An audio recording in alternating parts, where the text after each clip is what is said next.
Good evening and welcome high above Steer Stadium in Graham, Texas on the campus of Graham High School for tonight's matchup between your Stephenville Yellow Jackets and the Steers of Graham. Hello everyone, Boots Elliott, glad to have you along.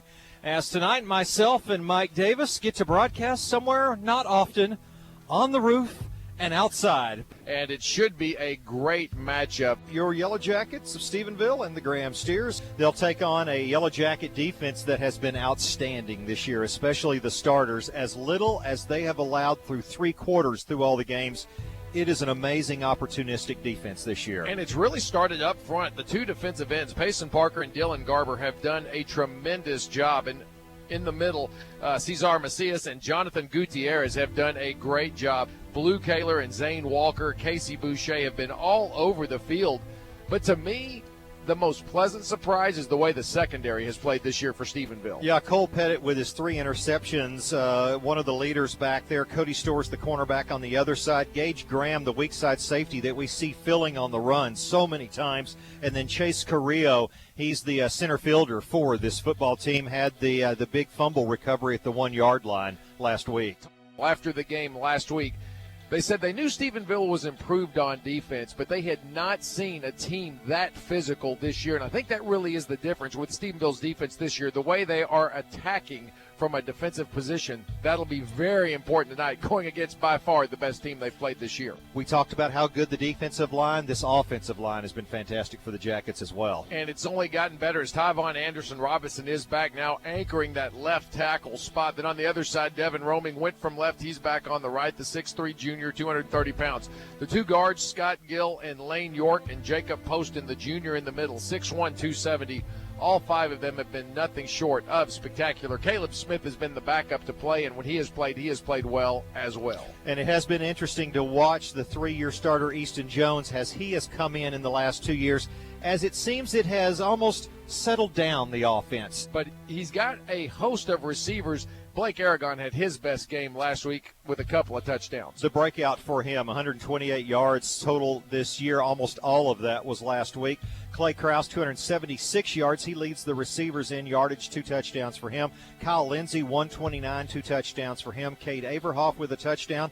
And Kreese Novak, also a great receiver out of the backfield, 188 yards receiving for him and 3 touchdowns. But that's not what makes Kreese go. No, over 10 yards a carry. He's already had 8 touchdowns rushing to go along with the 3 he's had receiving. Over 800 yards, so still averaging over 200 yards a game is the junior. The slippery flea will have to have a good game tonight. Jones in shotgun. Again, the give to Novak. Bounces to the outside. Cuts it inside the 20. The 15. Breaks it outside to the 5. To the 10. 5. Touchdown, but this one might be coming back.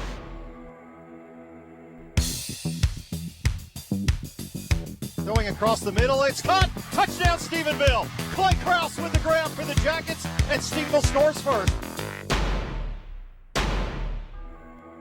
They have 70 yards of penalties, and the first quarter's not over. And Novak is down. They have doctors, and they have the training staff on Novak on the ground right now. An entertaining first half that saw mistakes by both teams galore. Nonetheless, we're tied going to half, 14-14. Had his helmet torn off, and for some reason earlier in the game when that was a 15-yard penalty against the Jackets, it's not a 15-yard penalty against Graham that they take his helmet off now. An illegal chop block against Stephenville. Yeah, and I guess I just didn't see it. So, I mean, they have done everything they can to help give Graham every opportunity. And give Graham credit, they have taken care of that. But Stephenville has been their worst enemy tonight. Being forced to the far right side, and now he will throw this one up for grabs, and it is caught but out of bounds, and a late flag, and Stephenville is going to be called for a late hit, and the coaching staff is going ballistic on this one. He didn't lead with the helmet. It looked like he led with his shoulder and just separated Parker from the ball. He had the ball. Boy, Stephenville fans are not happy about this call, as it's not interference. So this is going to have to be some type of defenseless receiver is what they're calling. They're calling pass interference. You've got to be kidding me. He had the ball. Wow. The Stephenville fans are ballistic, and so is the coaches. Alan Thorpe, Patterson Agency, call to the sideline. How upset is the coaching staff right now on that call? We're in Graham. If you're wondering,